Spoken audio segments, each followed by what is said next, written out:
What's the matter with you, Claude? We only have 1 hour. 5 minutes of planning are worth 15 minutes of just looking. Quick, give me the pencil and notepad from that table. Jamie ran to get them. Claudia immediately began making a list. Here's what we'll look up. I'll take the odd numbers, you take the even. I want odd. For goodness sakes, Jamie, then take the odds. Here's the list Claudia wrote.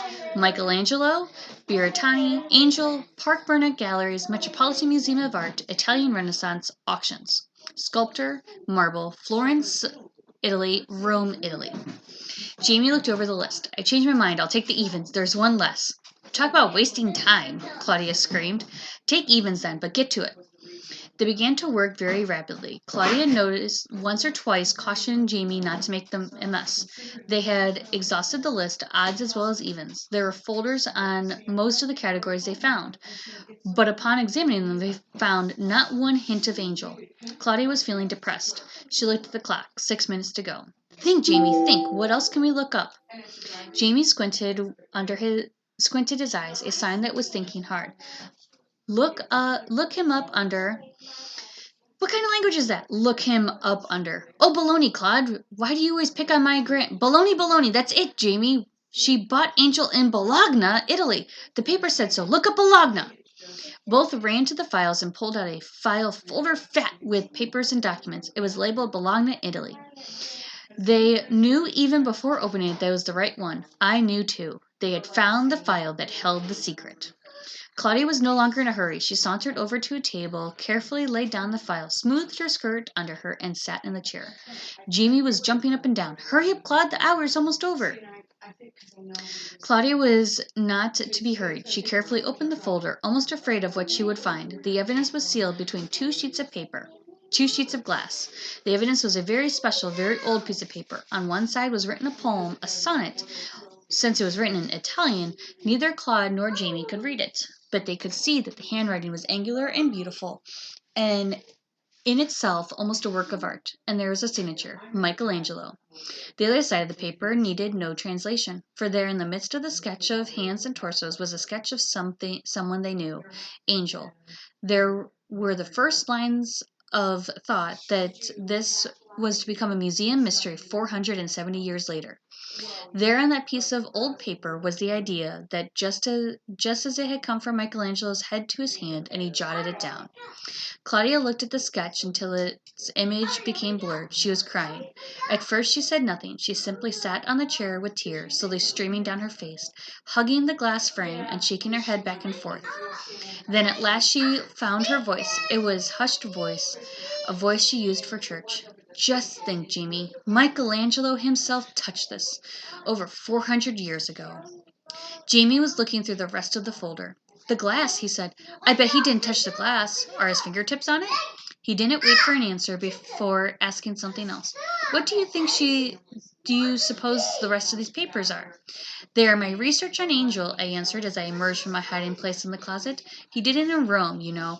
I just file it under B for Bologna to make it hard.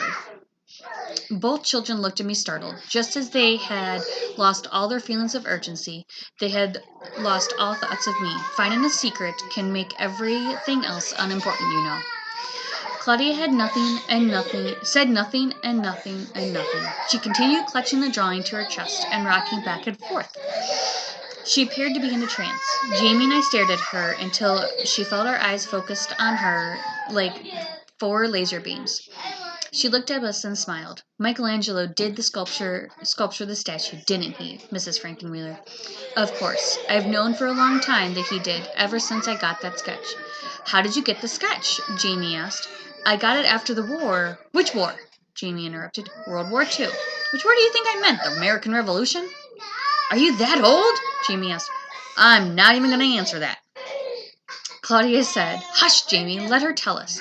But she couldn't hush either. She rushed in with an explanation. I'll bet you she helped some rich Italian nobleman or some descendant of Michelangelo's to escape, and he gave you the sketch out of his undying gratitude. That's one explanation, but not the correct one. There was a rich Italian nobleman involved. That part is right. Did he sell it to you? Jamie asked. Claudia rushed in again with another explanation. He had his beautiful daughter, and she needed this operation very badly, and you... Jamie interrupted. Hush, Claudia. Then he asked, Why did he give it to you? Because he was a very, very bad poker player, and I'm a very good one. You won it at cards? I could see admiration grow in Jamie's eyes. Yes, I did. Did you cheat? He asked. Jamie, when the stakes are high, I never cheat. I consider myself too important to do that. Jamie asked, Stop that. How come you didn't sell the sketch? You could get a boodle for it, being that it matches up with the statue and all. I need having the secret more than I need the money, I told him. I knew that Claudia understood. Jamie looked puzzled. Thank you for sharing your secret with us, Claudia whispered. How do you know that we'll keep the secret? Jamie asked. Now, a boy who cheats at cards should be able to answer that. Jamie's face broke into a huge grin. Bribery, he exclaimed. You're going to bribe us. Hallelujah. Tell me I'm ready. What's the deal? I laughed. The deal is this. You give me the details of your runaway, and I'll give you the sketch. Jamie guessed. That doesn't sound like bribery. That doesn't even sound like you, Mrs. Frankenmuller. You're smarter than that.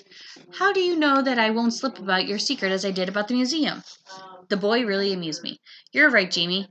I'm smarter than that. I've got a method to keep you slip-proof from the sketch. What's that? I'm going to give you the sketch outright. I'm going to leave it to you in my will. You won't tell my secret because if you do, I'll write you out of my will. You would lose all that money. You said that sketch was worth quite a boodle, so you're going to be very good about keeping the secret. Claudia will keep quiet for a different reason. Her reason happens to be the same as mine. Which is what? Jamie asked.